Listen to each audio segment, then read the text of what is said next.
Hello, I'm Katie Steckles. And I'm Peter Rowlett. And Katie, what's our mathematical object today?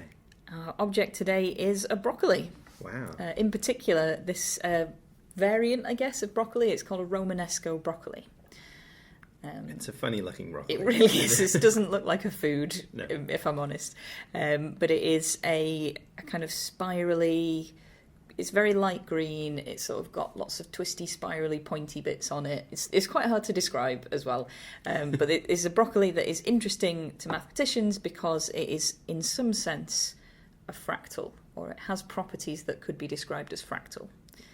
I'm very careful not to describe it as actually a fractal because I'm sure we're all pleased to know that broccoli does not go on infinitely. Yes. I imagine there are some people who are pleased about that fact. But yeah, it has kind of small...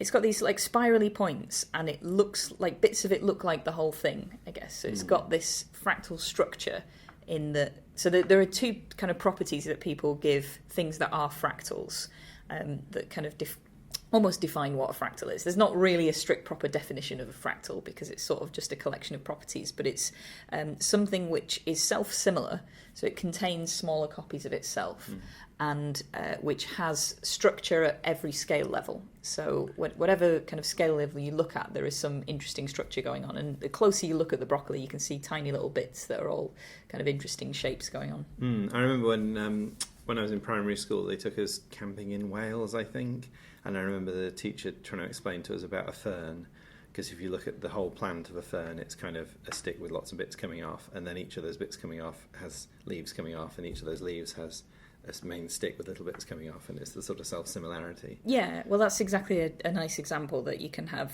fractal-like structures, I guess, but obviously for it to be a true fractal, that process would need to continue infinitely, so that doesn't really happen. But Romanesco broccoli has gained this sort of notoriety as being a broccoli that has, this fractal property, and it's actually not the only vegetable that has been described as having this. So ferns are a nice example of another plant, but you can also do this with normal broccoli, as it's now known, and things like cauliflower as well. So it's anywhere you've got this kind of branching structure. Because if you think about a normal broccoli, it's kind of a trunk in the middle which branches, and then each of those bits then branches, and each of those bits then branches. And in the case of broccoli, you've got like... The end is the little flowers on the outside. They're actually the flowers. Yep. Interesting fact about broccoli. And but they just don't have petals on them or whatever. I'd love to see a broccoli fully in bloom. Right. I can't imagine what that would look like. But it's got this repeated structure, and I guess you can sort of expect that to happen because it's grown from a process rather than the DNA of the plant. I'm not a biologist, so this is just me riffing. But the idea that it doesn't have a full picture of what a broccoli looks like encoded in its DNA. It just has grow a bit and then branch and then grow some more and branch. And because that instruction is kind of an iterative step, then you get this sort of fractal structure. And with things like broccoli and cauliflower, you can actually calculate the fractal dimension of the shape, which I think is really nice. I'm vaguely aware of fractal dimension, but go on. It's kind of a way to quantify how complex something is as a structure, and it's based on it's easier to understand if you think about a simple fractal. So if you've never heard of a fractal before, good luck with this. But if you can imagine a simple fractal, like for example a Sierpinski carpet. So this is a square shape where if you split it into 9 smaller squares and remove the middle one. So it's like you draw a noughts and crosses board but take out the middle square.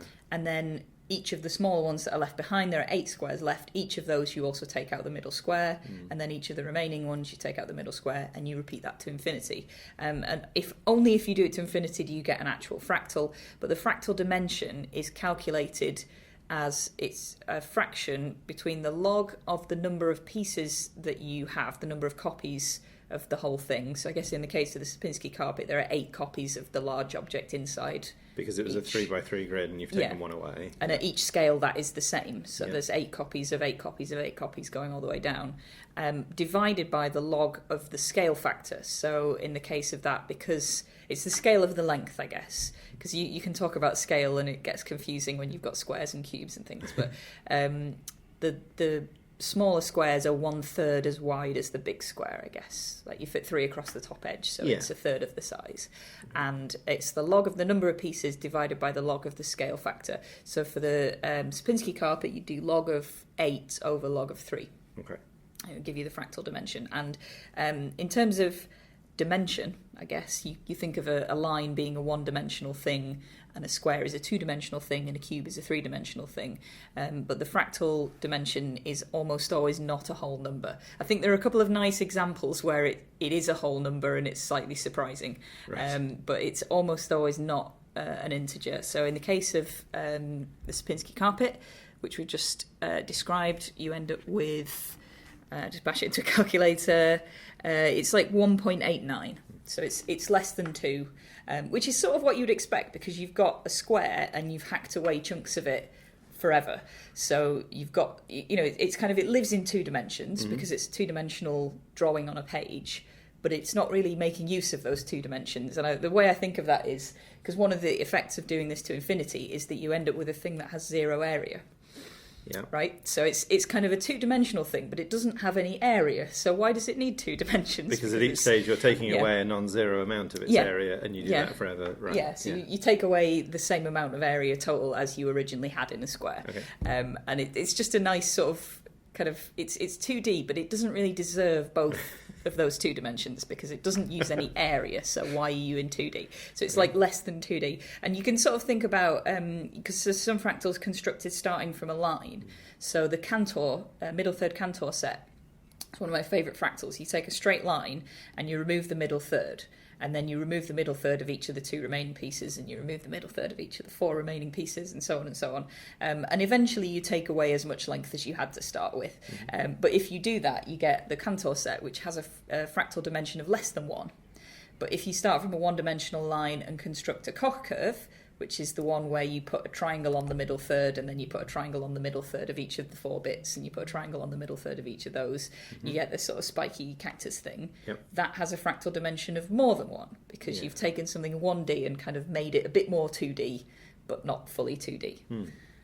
Yeah, I think that makes sense. So if you had something that you can draw on a piece of paper, or draw an approximation of on a piece of paper, you are starting with a 2D piece of paper, and you're kind of reducing down, so you're going to get 1 point something. Yeah. And the reason that doesn't go above 2, like the Koch curve does, is because you aren't adding things to the piece of paper. You aren't kind of building up into the 3rd dimension. Yeah, because you can get, there's like a fractal that's like a tetrahedron where you add tetrahedrons on in different places, and you get something that's a bit Koch 3D. But that's got a more than... I guess that starts off as a 3D shape and gets more. Right. So you end up with more than 3 dimensions. So broccoli and cauliflower, of course, you can calculate the fractal dimension because you know how many heads of broccoli there are within, how many florets there are within one head of broccoli, and you can roughly measure the size of one and compare it to the size of the whole broccoli.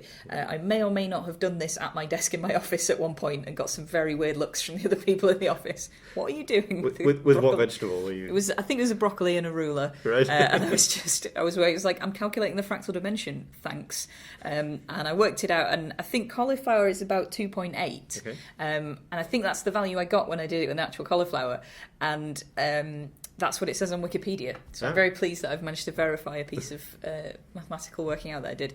But it's because it's got that sort of fractal-like structure. And obviously it's not a true fractal, but it kind of has that property. And I think it happens, you get things like the fern, and you get broccoli and cauliflower, which people love to cite as nice examples of maths in nature. Sure.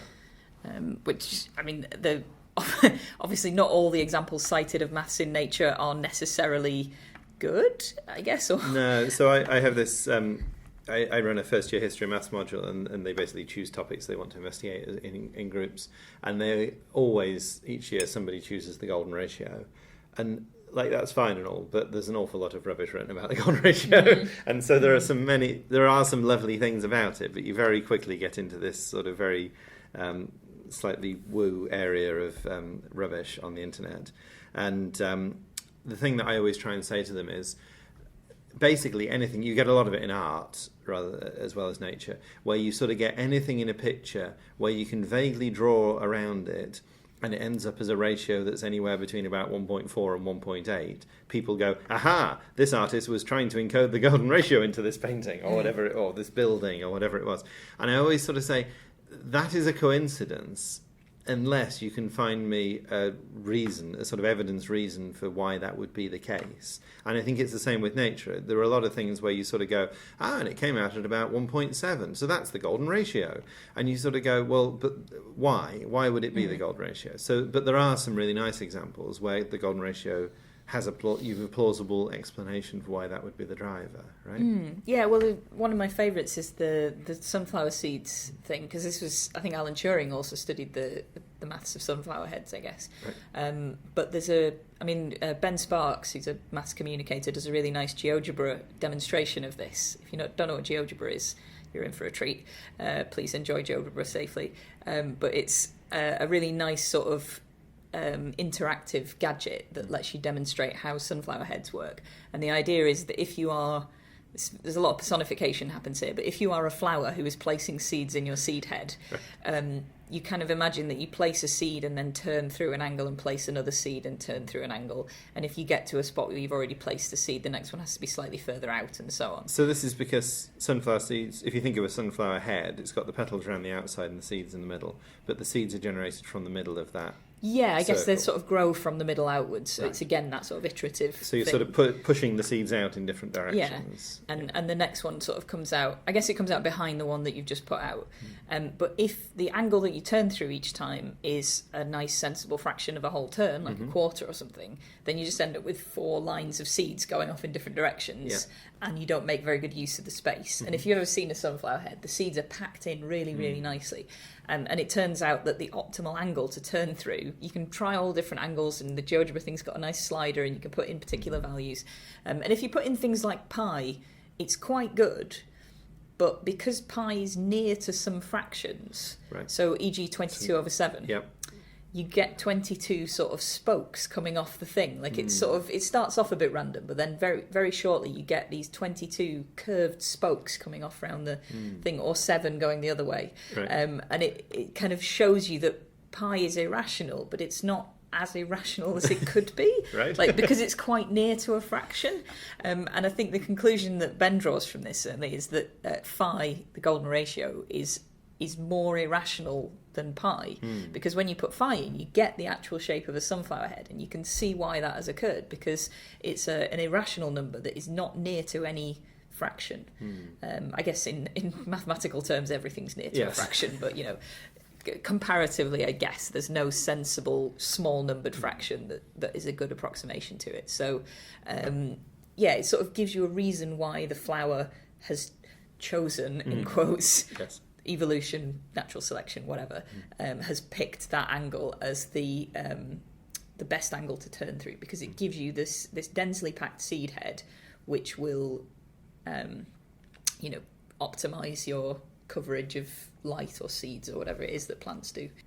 Okay, you can find us both on Twitter. I'm at Peter Rowlett. And I'm at Steckles. And both of us blog at the Aperiodical, which is aperiodical.com, which is also where you can find more episodes of this podcast. And if you want to get in touch with us and suggest any other objects, this object was a suggestion from John Reed. Thank you, John. You can email us at objects@aperiodical.com. The music is Funk Game Loop by Kevin MacLeod, licensed under Creative Commons.